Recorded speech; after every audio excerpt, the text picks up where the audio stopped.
ኢትዮጵያ ላይ ሴራ አልሸረብንም። የትራምፕ አማካሪ የአሜሪካው ፕሬዝዳንት ከፍተኛ አማካሪ ማሳድ ቡሎስ በአፍሪካ ቀንድ ላይ የተሰራጩ ሪፖርቶችን አጣጥለዋል። የዜናችን ትኩረት ነው። ኢትዮጵያ ወደብ አልባ በመሆኗ ምክንያት ስለ ወደብ አገልግሎትና ተያያዥ የሎጂስቲክስ ወጪዎች በዓመት እስከ $2 ቢሊዮን እንደምታወጣ በማንሳት አንድ የምክር ቤት አባል በዚህ አንቀጥልም ብለዋል። እንመለከተዋለን። ሳውዲ አረቢያ በኢትዮጵያውያን ዜጎች ላይ የምትፈጽማቸውን በደሎች እንድታቆም ዓለም አቀፍ ጥሪ እየተሰማ ነው። እንመለስበታለን። ከ12 ቢሊዮን በላይ ለሚፈጀው የአቡሴር አውሮፕላን ማረፊያ ድጋፍ ለማድረግ ቃል የገቡ ሀገራትና ድርጅቶች ምን አሉ? ትኩረታችን ነው። ጤና ይስጥልን። የሰዓቱ የመረጃ ጥንቅራችን እነዚህንና ሌሎች ወቅታዊ ጉዳዮችን የሚያስመለክታችሁ ይሆናል። እንደተለመደው እየሰማችሁን አብራችሁን ቆዩ።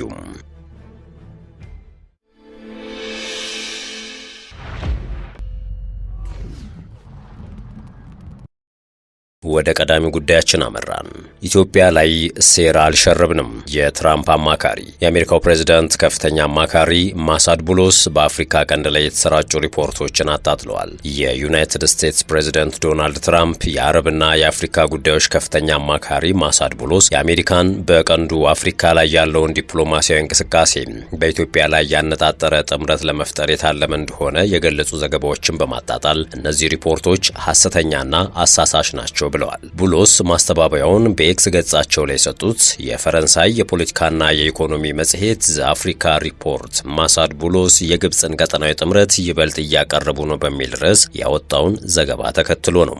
ዘገባው የትራምፕ አስተዳደር በአፍሪካ ቀንድ በተፎካካሪ ክልላዊ ጥምረቶች መካከል እየተሳተፈ እንደሚገኝ ገልጿል። ቡሎስ በማህበራዊ ሚዲያ ባሰራጩት መግለጫ በአፍሪካ ቀንድ ስለሚደረገው የአሜሪካ ዲፕሎማሲ የተሰራጩ ሐሰተኛና አሳሳች ሪፖርቶች አሜሪካ በኢትዮጵያ ላይ ያነጣጠረ ጥምረት ለመፍጠር እየሰራች ነው የሚለውን ትርክት በተሳሳተ መልኩ ያንጸባረቀ ነው ብለዋል። ይህ ከእውነታ የራቀና አላስፈላጊ ውጥረትን የሚፈጥር ነው በማለትም አጣጥለዋል። ጽሑፋቸውን ሲቀጥሉ አሜሪካ ኢትዮጵያን ጨምሮ ከሁሉም የቀንዱ የአፍሪካና የቀይ ባህር ቀጠና ሀገራት ጋር በጋራ ጥቅም ላይ የተመሰረቱ ጉዳዮች ላይ እንደምትሰራ ገልጸው ከአንድ የቀጠናው አጋር ጋር የሚደረግ ግንኙነት በሌላ ሀገር ላይ እንደ ጠላትነት መተርጎም አይገባም ነው የሚሉት። ቡሎስ አክለውም የአሜሪካ ዲፕሎማሲ ተቀናቃኝ ጥምረቶችን ለመፍጠር ወይም በቀጠናው ያለውን ክፍፍል ለማባባስ ሳይሆን ግጭቶችን ለመከላከልና ዘላቂ ሰላምና ደህንነትን ለማስፈን ከሁሉም የቀጠናው አጋሮች ጋር በገንቢ መንገድ መስራት መሆኑን ገልጸዋል።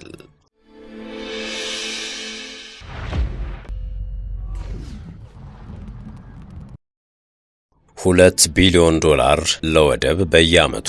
ኢትዮጵያ ወደብ አልባ በመሆኗ ምክንያት ለወደብ አገልግሎትና ተያያዥ የሎጂስቲክስ ወጪዎች በዓመት እስከ $2 ቢሊዮን እንደምታወጣ የሕዝብ ተወካዮች ምክር ቤት አባል ገልጸዋል። የምክር ቤቱ የውጭ ግንኙነትና የሰላም ጉዳዮች ቋሚ ኮሚቴ ምክትል ሰብሳቢ ዶክተር ፈቲ መህዲ በኢትዮጵያ የኪርጊስታን ሪፐብሊክ አምባሳደር አዲል ቤክቱል ቴሚሮቭ ጋር ባደረጉት ውይይት ወቅት ይህንን መረጃ አቅርበዋል። ዶክተር ፈቲ እንዳሉት እነዚህ ከፍተኛ የሎጂስቲክስ ወጪዎች በሀገሪቱ የኢኮኖሚ እድገት ላይ ከፍተኛ ጫና እያሳደሩ ነው። ኢትዮጵያ የባህር መዳረሻ እንድታገኝና ከአጋር ሀገራት ጋር የክልላዊ የመጓጓዣና የሎጂስቲክስ ትስስር እንዲፈጠር ማድረግ ለሀገሪቱ ዘላቂ ልማትና ኢኮኖሚ አቅም ወሳኝ መሆኑን ጠቅሰዋል። በዲፕሎማሲያዊ ውይይቱ የንግድና የግብርና ትብብር ጉዳዮችም ትኩረት አግኝተዋል። ዶክተር ፈቲ ሁለቱ ሀገራት ባልተጠቀሙባቸው የተፈጥሮ ሀብቶች፣ የግብርና ምርቶችና የኢኮኖሚ አቅሞች በጋራ ተጠቃሚ ለመሆን የንግድና የኢንቨስትመንት ስራዎችን ማጠናከር እንደሚገባ ጠይቀዋል። በተጨማሪም በግብርናው ዘርፍ የቴክኖሎጂ ሽግግርና የልምድ ልውውጥን ለማሳለጥ የትብብር ማዕቀፍ መፍጠር አስፈላጊ መሆኑ ተነስቷል። ውይይቱ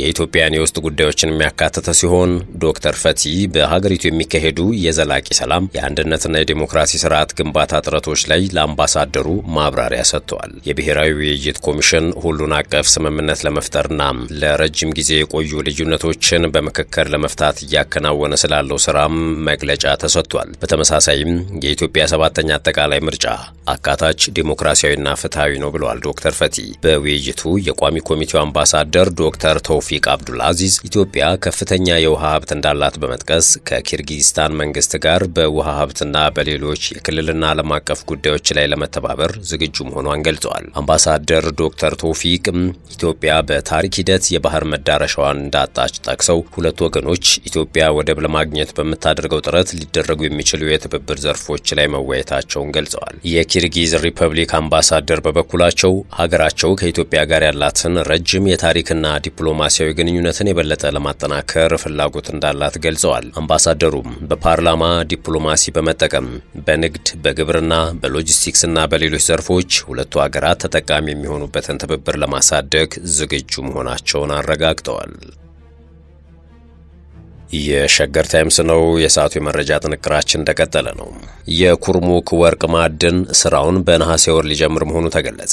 የካናዳው ማዕድን አምራች ኩባንያ የሆነው አላይድ ጎልድ ኮርፖሬሽን በኢትዮጵያ የሚገኘውን ግዙፉን የኩርሙክ ወርቅ ማዕድን ማውጫ ፕሮጀክት ግንባታን አጠናቆ በመጪው የነሐሴ ወር ውስጥ ስራ ሊጀምር መሆኑን አስታውቋል። ማዕድን ማውጫው ስራውን ሲጀምር የመጀመሪያውን ወርቅ ምርት በቅርብ ሳምንታት ውስጥ ለገበያ ያቀርባል ተብሎ ይጠበቃል። ይህ ወሳኝ መረጃ ይፋ የሆነውም ከአላይድ ጎልድና ቻይናው ዢጂን ጎልድ ኢንተርናሽናል ጋር የነበረው የ4 ቢሊዮን ዶላር የመገዛት ስምምነት መሰረዙን ተከትሎ ነው። መጀመሪያ ላይ የቻይናው ኩባንያ አላይድ ጎልድን በአክሲዮን ለመግዛት አቅዶ በቻይና በኩል አስፈላጊ የነበሩ የቁጥጥር ፈቃዶች በመዘግየታቸው የስምምነቱ የመጨረሻ ጊዜ ገደብ ሊከበር አልቻለም።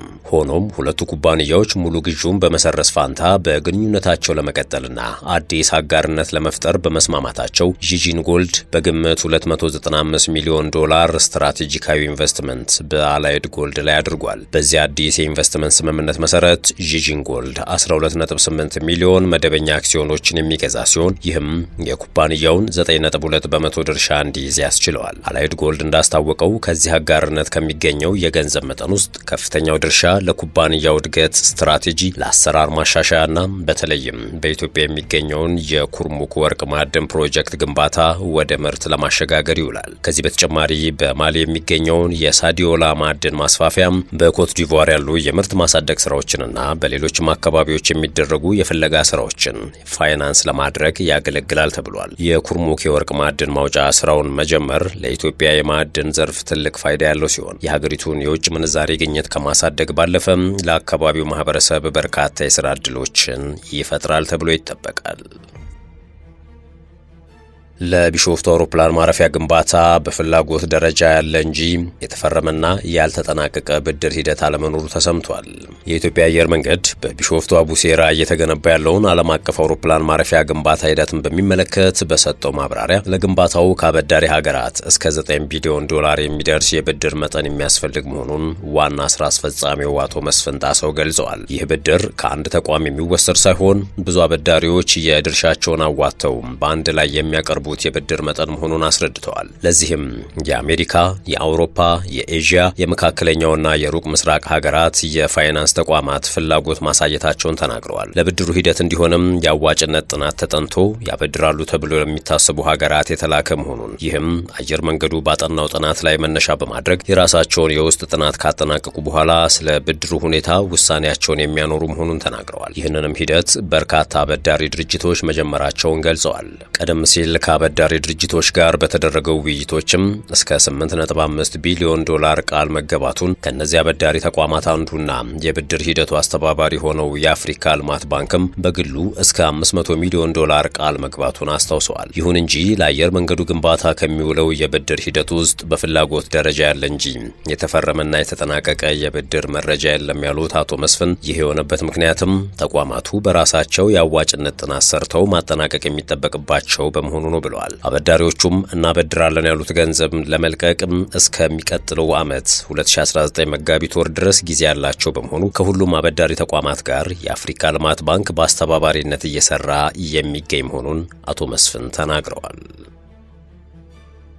ሳውዲ አረቢያ በኢትዮጵያውያን ዜጎች ላይ የምትፈጽማቸውን በደሎች እንድታቆም ዓለም አቀፍ ጥሪ እየተሰማ ነው። ሂዩማን ራይትስ ዎች በሳውዲ አረቢያ በስቅላት የተገደሉ 5 ኢትዮጵያውያን ጉዳይን አስመልክቶ የኢትዮጵያ መንግስት አፋጣኝ ጣልቃ ገብነትና የቆንስላ አገልግሎት እንዲሰጥ ጥሪ አቅርቧል። ድርጅቱም ሳውዲ አረቢያ በአደንዛዥ ዝውውር ውንጀላ የሞት ቅጣት ከሚጠብቋቸው ሌሎች 79 ኢትዮጵያውያን በተጨማሪ በዜጎች ላይ እየወሰደች ያለውን ከባድ የፍርድ እርምጃ በአስቸኳይ እንዲያቆም አሳስቧል። በሌላ በኩል ሳውዲ አረቢያ ባካሄደችው የጸጥታ ቁጥጥር ዘመቻ ከተያዙት 1626 የውጭ ዜጎች መካከል 2/3ኛው ኢትዮጵያውያን መሆናቸው ተሰምቷል። በአጠቃላይ በህገወጥ የመኖሪያ ፍቃድና ድንበር ጥሰትን ጨምሮ ከ15000 በላይ ሰዎች የታሰሩ ሲሆን ከድንበር ማቋረጥ ውጪ ባሉ ወንጀሎች የተያዙ ኢትዮጵያውያን ቁጥር ግን እስካሁን በውል እንደማይታወቅ ተዘግቧል።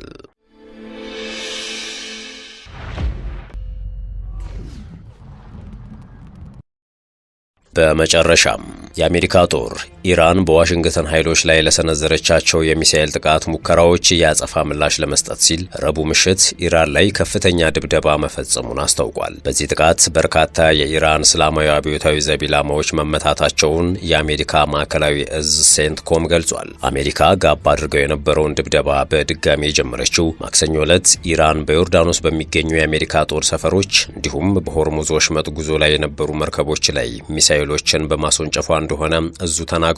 የአሁኑ መካረር የታየው አሜሪካና ሳውዲ በጋራ ኢራቅ ውስጥ የሚገኙ የኢራን ተቀጽላዎች ላይ ጥቃት መፈጸማቸውን ለመጀመሪያ ጊዜ በይፋ በገለጹ ማግስት ነው። ይህ ወታደራዊ እርምጃ የጦርነቱን አድማስ አስፍቶታል። የአሜሪካ ማዕከላዊ እዝ ለአንድ ሰዓት ገደማ የቆየውን የረቡዕ ምሽት ጥቃት ኢራን ትላንት በመካከለኛው ምስራቅ በሚገኙ የአሜሪካ ኃይሎች ላይ ለሰነዘረችው የጥቃት ሙከራ የተሰጠ ኃይለኛ ምላሽ ሲል ገልጾታል። በኢራን የተወነጨፉ ሚሳኤሎች በሙሉ እንዲከሽፉ መደረጋቸውንም አክሏል። በአሜሪካ ጥቃት የኢራን ወታደራዊ የእዝ ማዕከላት፣ የሚሳኤልና የድሮን ተቋማት፣ የባህር ዳርቻ ቁጥጥርና መከላከያ ስፍራዎች እንዲሁም የባህር ኃይል አቅሞች ኢላማ መደረጋቸውም ተገልጿል። ይህ ጥቃት ከመፈጸሙ አስቀድሞ ፕሬዝዳንት ዶናልድ ትራምፕ ለኢራን ሙከራ ምላሽ እንደሚሰጥ ዝተው ነበረ። የኢራን እስላማዊ አብዮታዊ ዘብ በበኩሉም ዮርዳኖስ ውስጥ የሚገኘው የአሜሪካ አየር ኃይል ጦር ሰፈርና የእዝ ማዕከልን ኢላማው ያደረገው ሕፃናት ገዳይ በሆነችው አሜሪካ ለተፈጸሙት የጥቃት ድርጊቶች ምላሽ ለመስጠት እንደሆነ ገልጿል። አሜሪካና እስራኤል ባለፈው የካቲት ወር ኢራን ላይ ወታደራዊ ጥቃት በከፈቱበት ወቅት ፕሬዝዳንት ትራምፕ ጦርነቱ የሚቆየው ለጥቂት ሳምንታት ብቻ እንደሆነ ተናግረው ነበር። ይሁን እንጂ ግጭቱ ሊያበቃ እንደሆነ የሚጠቁም ምልክት ሳይታይበት 5ኛ ወሩን ደፍኗል። የአሜሪካው የዜና ምንጭ አክሲዮስ ስማቸው ያልተጠቀሰ አንድ የዋሽንግተን ባለስልጣንን ዋቢ አድርጎ ባወጣው ዘገባም ትራምፕ ከሳውዲ አረቢያ የመከላከያ ሚኒስትር ልዑል ካሊድ ቢን ሰልማን ጋር መገናኘታቸውን አስነብቧል። የሳውዲ መከላከያ ሚኒስትር ሀገራቸው ውጥረቱ እንዲረግብ እንደምትፈልግ ማሳወቃቸውን ዘገባው ጠቅሷል። አሜሪካ ለ13 ተከታታይ ቀናት ጥቃት ስትፈጽምበት ኢራንም አጸፋውን ስትመልስበት የቆየው ግጭት ለቀናት አንጻራዊ መረጋጋት ከታየበት በኋላ በድጋሚ ተቀጣጥሏል። አንዳች አይነት ዲፕሎማሲያዊ መፍትሄ ይመጣል የሚል ተስፋ በታየባቸው ያለፉት ቀናት ሁለቱም ወገኖች ጥቃት መፈጸምን አቁመው ነበረ። ፕሬዝዳንት ትራምፕ እጅግ ወዳጅነት የተሞላባቸው ድርድሮች እየተካሄዱ መሆኑን ተናግረው ነበር። ኢራን ግን ንግግር ተጀምሯል መባሉን አስተባብላለች። ውድ የሸገር ታይምስ ቤተሰቦች የሰዓቱ የመረጃ ጥንቅራችን ይህን ይመስል ነበር። ስለተከታተላችሁን አመሰገንን። በያላችሁበት ሰናይ ጊዜን ተመኘን።